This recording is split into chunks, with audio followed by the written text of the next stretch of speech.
Il n'y a eu aucun changement en termes de prise de conscience. En tout cas, il n'y a pas eu de mise en place de nouvelles normes. C'est assez révoltant de voir que ça avance aussi lentement. Souvenez-vous, c'était en avril 2024 dans les colonnes du journal L'équipe, le footballeur français Raphaël Varane était le premier à briser le silence, à dénoncer les risques du jeu de tête dans le football.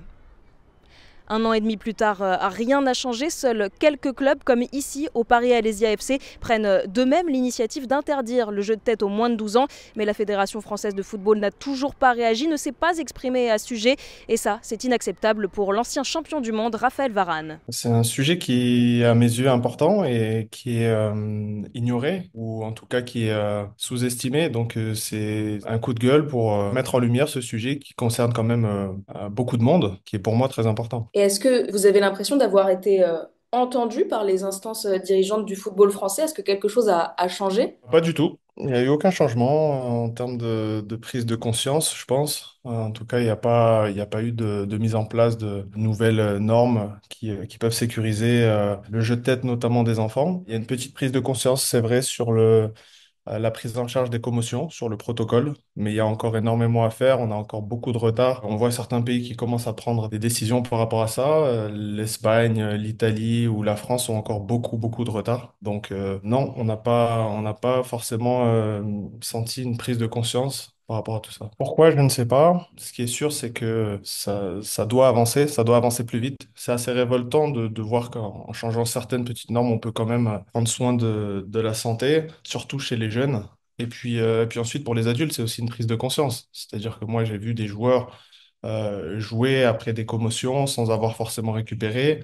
Moi-même, j'ai joué sans avoir pris conscience que, en fait, j'étais pas vraiment en capacité de jouer. Donc, il y a des répercussions sur la santé, il y a des répercussions sur la performance, il y a des répercussions donc à court terme, mais aussi à long terme. Donc, il y a des moyens de contrôler tout ça. Il y a des avancées scientifiques, technologiques qui permettent de pouvoir être à la hauteur de l'enjeu. Donc, aujourd'hui, oui, c'est assez révoltant de voir que ça avance aussi lentement. J'ai pas l'explication du pourquoi, mais ça doit avancer. Suite à votre prise de parole l'an dernier, est-ce que vous aviez été en contact avec la FFF à ce sujet-là? Non, non, pas de retour de la part des instances du monde du football. Par contre, les scientifiques, les études qui sont menées, j'ai été contacté par énormément de monde. Donc il y a des choses qui bougent, il y a des choses qui avancent. Ça doit se concrétiser par des prises de décision qui vont dans le sens de la protection de la santé des athlètes. Vous parliez de quelques petites normes en plus qui pourraient changer beaucoup, notamment chez les enfants. Vous pensez à quoi en particulier? Qu'est-ce qui pourrait permettre une pratique du football dans le respect de la santé de tous? Déjà, l'âge pour commencer le jeu de tête, je pense que c'est l'aspect le plus important quand le cerveau est en plein développement. Il y a des précautions à prendre et ça, c'est hyper important. Ensuite, les protocoles lorsqu'il y a des commotions. Il y a des tests maintenant qui existent pour vraiment, avec précision, voir l'évolution. C'est ce genre de décisions, de normes qui peuvent être importants. Et surtout aussi, je pense que c'est très important, le fait d'en parler pour que les joueurs puissent prendre conscience de ce que c'est. C'est-à-dire qu'un athlète de haut niveau, ne pas jouer parce qu'il est fatigué, il peut pas l'entendre. Par contre, si on lui explique les conséquences que ça peut avoir, qu'il peut avoir d'autres blessures à d'autres endroits parce que son cerveau a été impacté, lui expliquer que sur du long terme, c'est dangereux, au moins en avoir conscience. Parce que la première chose pour avancer, c'est de savoir qu'il y a eu une commotion et savoir quels sont les enjeux et les répercussions. Il y a plusieurs situations où le joueur, en fait, ne sait pas qu'il a une commotion et ne sait pas quels sont les enjeux. Et ça, c'est inquiétant. Il y a des joueurs qui n'étaient pas au courant, en fait, des symptômes qu'ils pouvaient avoir. Donc, il y en a qui ont eu des chocs et qui se sont sentis fatigués pendant plusieurs semaines, avec une incapacité à vraiment pouvoir se concentrer et performer sur le terrain. Euh, il y en a d'autres qui ont eu des maux de tête, mais après, au très haut niveau, un athlète, c'est un guerrier, donc c'est pas un peu de fatigue ou une petite douleur qui va l'empêcher de jouer. Euh, les athlètes de haut niveau ont l'habitude de la souffrance, donc l'important, c'est de prendre conscience que ça peut impacter déjà la performance, mais surtout la santé à court, moyen et long terme. Justement, concernant les impacts, il y a une nouvelle étude américaine qui est sortie là il n'y a pas longtemps et qui met en évidence des modifications visibles hein, du cortex cérébral liées au choc qu'implique le jeu de tête, les chocs répétés, des conséquences, des pertes de mémoire, des réflexes un petit peu moins vifs. Est-ce que vous avez été victime de ces troubles? Moi, j'ai bien sûr connu et j'ai été familier avec les commotions. J'avais un jeu qui était un jeu de tête qui était l'une de mes qualités, l'un de mes points forts. Donc j'en ai fait pas mal. Et heureusement, j'ai été accompagné par un staff médical indépendant aussi qui tout au long de ma carrière m'a suivi et m'a permis aussi de détecter et de prendre les bonnes décisions sur le moment où il fallait lever le pied, prendre conscience que j'étais pas en capacité de jouer. Parce que c'est difficile parfois pour un athlète d'accepter qu'il n'est pas en condition de jouer. C'est un monde ultra concurrentiel, compétition qui est toujours là, toujours présente. Donc heureusement, j'ai été bien entouré. Mais oui, il y a eu des moments où on joue avec cette limite, avec ce fil rouge. Heureusement, j'ai pas eu de grosses séquelles. Alors ce que j'ai fait quand j'ai pris ma retraite, j'ai quand même fait des examens, passé un scan. Voilà, c'est important de continuer à avoir un suivi.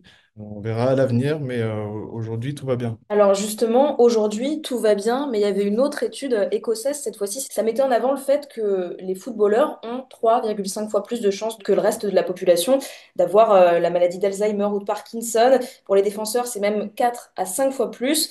Est-ce que pour vous, c'est une crainte que vous avez pour l'avenir? C'est pas une crainte que j'ai, c'est ancré en fait dans notre façon d'être pour les athlètes de haut niveau de prendre des risques, de repousser nos limites, même en sachant ce genre de conséquences. La détermination, elle est telle que c'est pas quelque chose qui va nous freiner. Ensuite, vivre avec une crainte, non, parce que c'est des choses qui peuvent arriver avec ou sans jeu de tête, mais faut que ça soit un risque mesuré. Mais est-ce que vous pensez que ce serait souhaitable et qu'on pourrait imaginer un football sans jeu de tête? Chez les enfants, oui, très facilement. Je pense qu'avant 12 ans, il n'y a pas forcément un besoin de jouer avec la tête. C'est facilement envisageable sans. Ensuite, pour les adultes, c'est difficile d'imaginer le foot sans jeu de tête. Je pense qu'il faut, c'est simplement prendre certaines précautions, éviter aussi le jeu de tête à répétition à l'entraînement lorsqu'il n'y en a pas un besoin très important. Je pense que ça part dans les soins l'anticipation et puis les protocoles qui doivent être mis en place pour retrouver les terrains dans des bonnes conditions et qu'il y ait un suivi qui soit fait aussi en transversal durant la carrière de chaque athlète individuellement. Aujourd'hui, si vous pouviez interpeller les instances dirigeantes du football au niveau français, dès maintenant, qu'est-ce qu'il faudrait faire tout de suite? Aujourd'hui, j'ai envie de leur dire de prendre des décisions qui sont assez simples, efficaces. L'idée, c'est vraiment de prendre le sujet, de le poser sur la table et d'avancer. On a des années et des années de retard sur le rugby. On a des années de retard sur notre ligue, comme la ligue anglaise qui prend les devants par rapport à ça. C'est pas des mesures qui sont compliquées à prendre. C'est des mesures qui sont acceptées, qui prennent ensuite toute leur place dans l'écosystème du foot et qui deviennent en fait une norme. C'est légitime, donc il n'y a aucun risque à prendre soin des athlètes. Il y a certains moments où à l'entraînement, on travaille des situations où on répète le jeu de tête, alors que c'est compliqué de reproduire les conditions de match. Donc il y a une bonne partie qu'on peut enlever. Après, ça fait partie du jeu. Donc moi, mon but, c'est pas du tout de dire il faut plus jouer avec la tête, c'est quelque chose de terrifiant. Non, non, c'est pas du tout ça. L'idée, c'est vraiment qu'il y ait cette prise de conscience sur les conséquences à court et long terme. Le plus grand danger étant aussi la répétition de commotions sans avoir laissé le temps au cerveau de se régénérer. Et là, les conséquences peuvent être dramatiques. Pourquoi, selon vous, les enfants doivent-ils être particulièrement protégés? Plusieurs raisons. Déjà, leur cerveau est en plein développement. Donc, forcément, recevoir des impacts, ça a des conséquences négatives. Ensuite, parce que c'est facilement évitable. À 8 ans ou 9 ans, il n'y a pas d'intérêt de travailler son jeu de tête. Donc, autant les préserver, autant les protéger. Il existe aussi maintenant du matériel, comme on utilise de façon répandue même obligatoire, les protèges tibia. Il existe aussi des protections au niveau de la tête qui peuvent être utilisées chez les enfants. Alors, ça n'empêche pas à 100% les risques, ça c'est sûr. Mais il existe aujourd'hui du matériel ou des avancées technologiques qui peuvent petit à petit aider et protéger les plus jeunes. Aujourd'hui, et moi je l'ai très bien connu hein, chez les jeunes.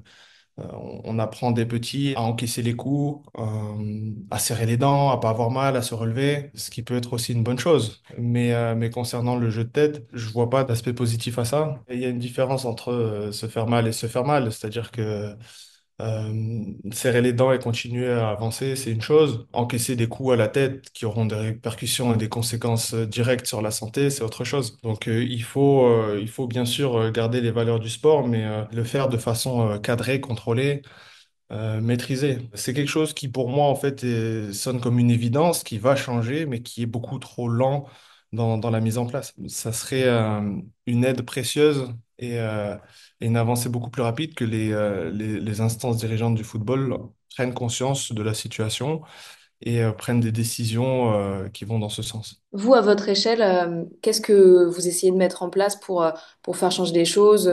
Déjà, les prises de parole. Ensuite, au niveau local aussi, j'essaie de mettre en avant certaines pratiques qui peuvent protéger la santé des enfants. Et puis voilà, aussi à travers l'association des stages Varane que j'ai mis en place il y a quelques années.